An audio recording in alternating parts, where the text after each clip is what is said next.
Hey, hey, listen close, I'm about to revisit a real scene. My girl's a different person from times that you've intervened and times that you've told her she wasn't shit. You played a little too hard with her, almost witnessed her. The topic that we have to talk about is now, in the midst of the Black Lives Matter movement, the treatment of Black women. Women have always been there to support us. As a man, as a young Black man who was raised by predominantly women, I didn't really have a father figure in the household, so my grandfather, like, talking about it. But they don't get as much support from us as we get from them in any type of scenario. So, like, I just need us, and I'm gonna put myself in there, cause shit, if I talk to 10, fuck it, I could have talked to 20. Like, you know, I could have checked up on 20 in a day. I don't give a fuck. Like, we all need to do better. So now y'all can go ahead on. I'm done. Even gay Black men, like, you know, just be aware of your male privilege. Like, I know it was something for me where I was thinking, like, you know, sometimes I think I'm one of the girls, you know, but I'm not. Even though, like, you may be ostracized from, like, you know, from straight Black men, like, you know, that used to have male privilege, and you definitely have to, like, we just all have to, like, check how we interact with each other and how we treat each other. Oh, I don't even know where to start with this one. I think I'm gonna serve it up, and then I feel like LaToya just gonna knock it out the park. But I just noticed that sometimes it's very easy for Black women's presence within the Black Lives Matter movement to get muted somehow, or to get lost, because a lot of the times I feel like the face of these Black movements are led by heterosexual, like, Black men. And I think that, you know, it's just important to be mindful of how to be more inclusive and how to be more considerate of where Black women lie within this movement and what struggles that they face as far as, like, intersectionality goes, and you know, and being able to have conversations openly about that, because I think sometimes people are in denial about the erasure of Black women in these movements, and I think it's important to talk about.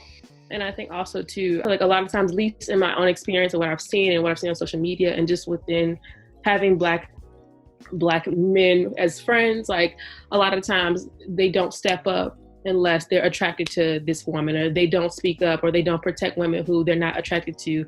Especially I've seen at Cornell community, I feel like there's so many men who, you know, they claim, oh, I'm so pro Black women, oh, I care about my people, and then it's like, okay, but here you are criticizing, here you are bashing, here you are talking about disrespecting you know, your girlfriends or the women you don't even like. You know, how dare you? Like, are you really for the cause? I feel like sometimes it's Black women against the world, honestly. It's Black women against other Black women. It's Black women against Black men. It's Black women against, like, white and other, like, you know, populations that aren't for us. Like, and it's just like, who's really there? Like, who's really there? Another thing that was big on Twitter was, like, this, like, it being, like, treating Black women good is, like, kind of like circumstantial kind of thing, like, oh, my mother is Black, like, or I have a sister, but, like, what if you don't have a sister? What if you don't have a strong mother figure at home or something like that? Like, does that mean you don't treat Black women good? Like, this is such an important time to make those connections and make sure we're there for our Black women. It's just like people are dropping the ball completely. One thing that I wanted to touch upon that Shuka and Janae kind of brought up with, like, the disconnect that happens when we're trying to understand this topic, and also the idea of, like, denial that people have about the erasure of Black women in this movement, is, like, something that I've personally had to work through with myself. Those of us who have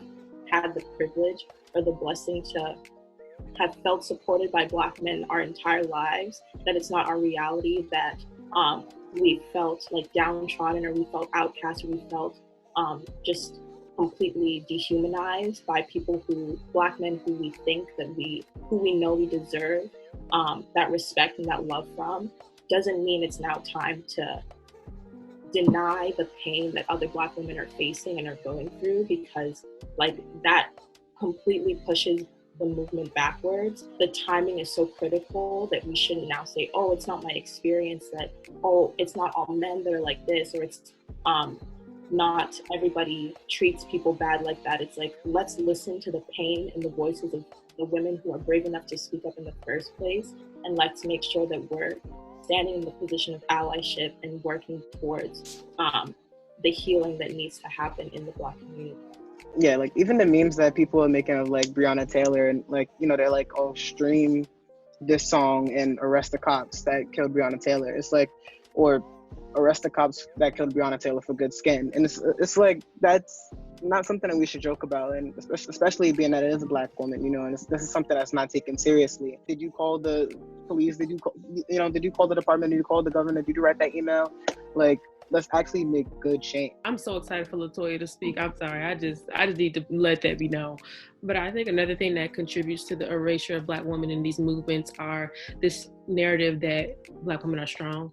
And I think that just contributes so much, because if you continue to have that in the back of your mind, that Black women are strong, Black women, you know, and like Black women suffer like real life repercussions for this narrative, especially in healthcare, not feeling pain, not, you know, being strong. Like this feeling, I feel like you take people for granted, or you continue to dismiss them when you think that they are so strong that they don't feel the effects of what's happening. So I think a lot of times Black women, they are the core of these movements, but yet they get ignored because of this narrative that they're so strong and they can just handle anything. And I just feel like that is furthest from the truth. I'm just gonna wrap that up there.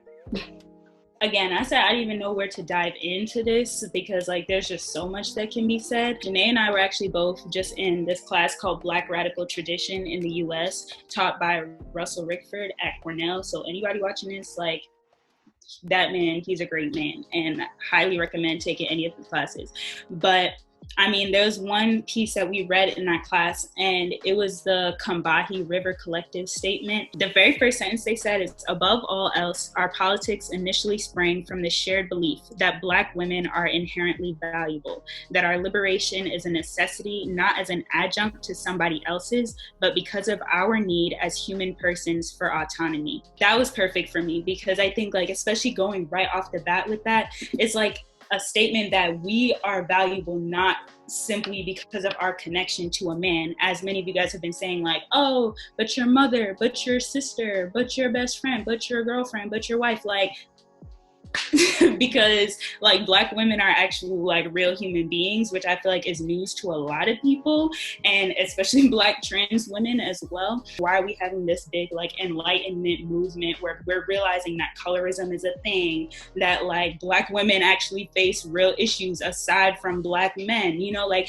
why are we just not realizing so many of these things? Is like kind of what has been frustrating me a lot of the time. But I do think that we all exist within a society, and therefore if we value one another, then we are more than inclined to pay attention to what other people are facing. The other thing that really triggers me, we'll say things like justice for Breonna Taylor, or justice for Toyin, or justice for Rhea Milton. Like, and my thing is like, what does justice mean to us? You know, because like these people are already dead. Like, we've already failed them. Especially like going into Toyin's situation, like that was not a white cop that killed her. Like, and I feel like we're glossing over that. You know what I mean? Like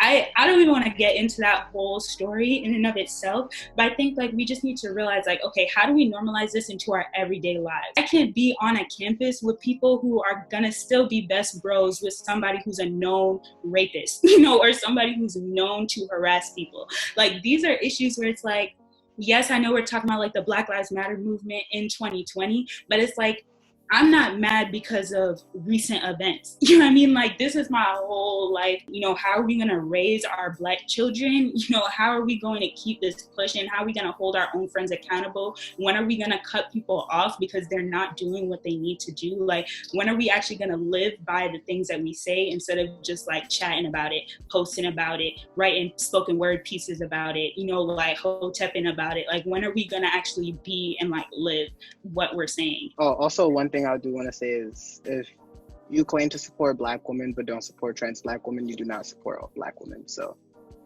you know.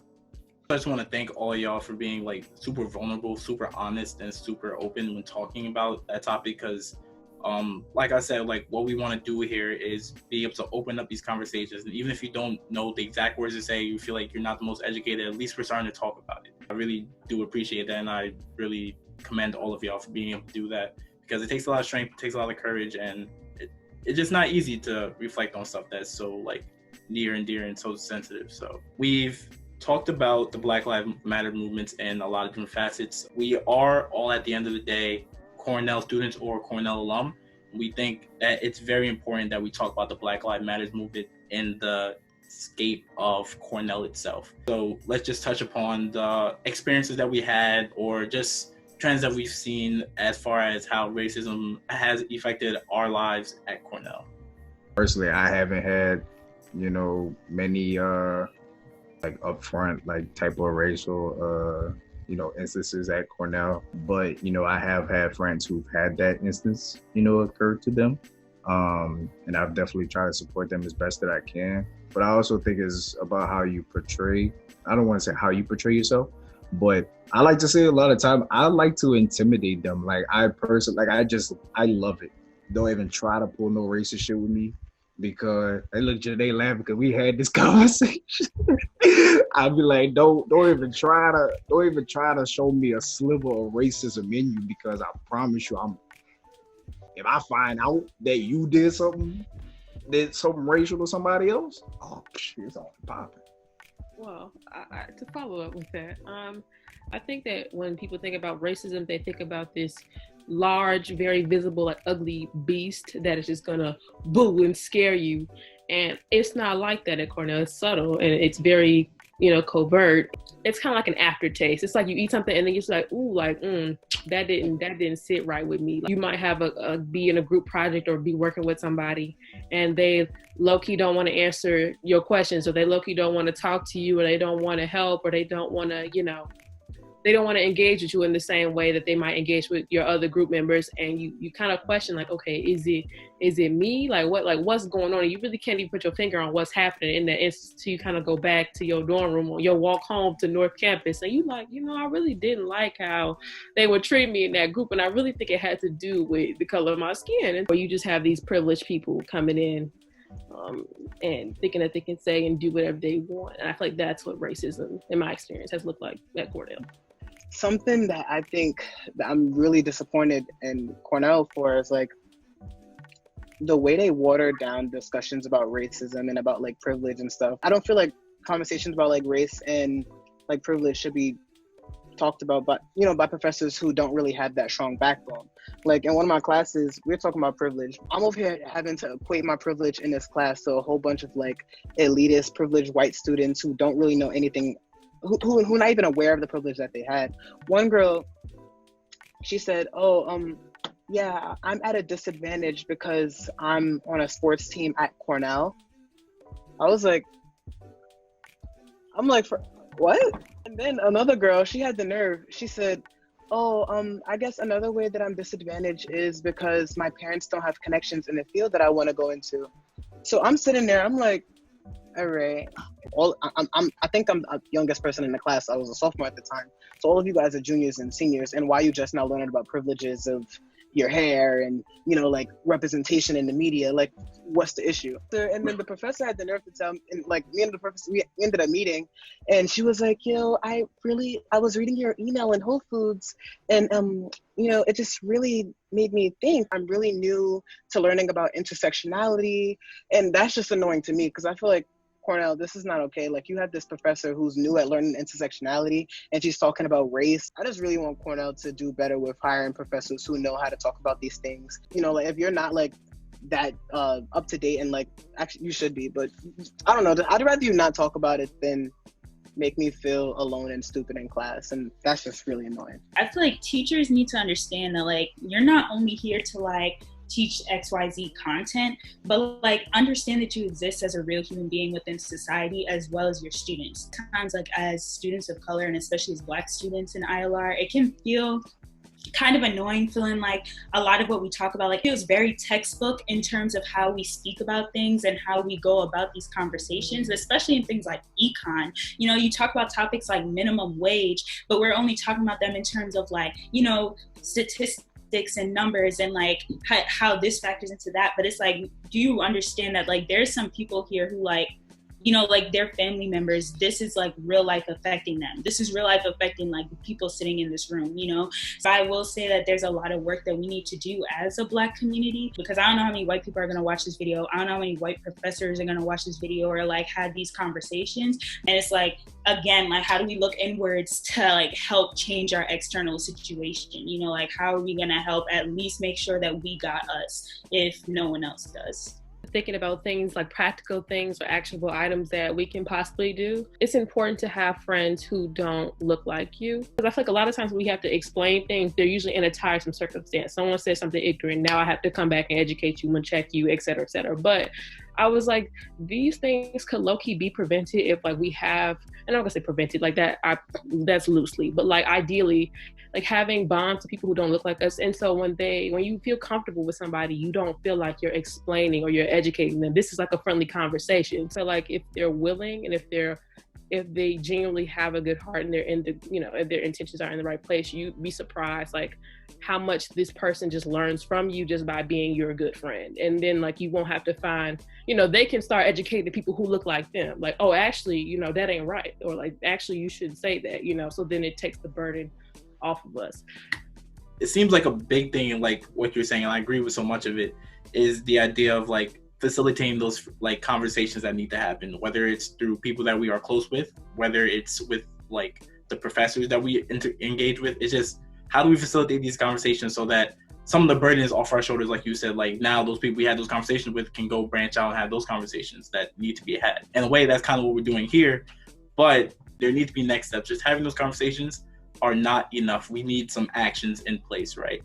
And that takes us to the conclusion of this video, which is going to be the action plan. What's up, y'all? It's Juke here. If you've been following Heard on the Hill, you've heard of this action plan, but let me explain what it really is. So after this video, everyone you see here met up and we started talking about actionable items that we can apply based on this video. These items are made up of things that we felt were very important throughout the whole video. Now, these items are things that we can distribute throughout the community, and together we can use these to better ourselves in whatever topic we were talking about for that week. Now, let's talk about how you get involved. So after each episode, we will be posting action plans on our Instagram page. You should then engage with the post, comment on the post, share the post, because based on your answers, your comments, and your responses, we will be updating the action plan to get a finalized action plan for that episode. So this action plan will be up on our IG page tomorrow, July 31st. So make sure to check out for that and watch the first part of the video if you haven't. This concludes the episode 2 of Heard on the Hill. I want to thank everyone that came. Let's quick little round of applause. Everyone's amazing, had great points.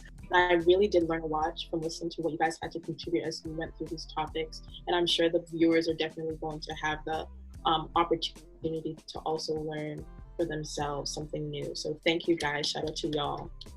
Shout out to y'all for like, you know, coming up with this and executing it. I think that it is necessary to have these conversations out in the open. I feel like a lot of these conversations we're having are happening, you know, within smaller groups of people or just, you know, not being broadcasted. So I think this is just well needed, and shout out to y'all. Thank y'all so much. Stay tuned for episode 3 coming next month. See y'all later.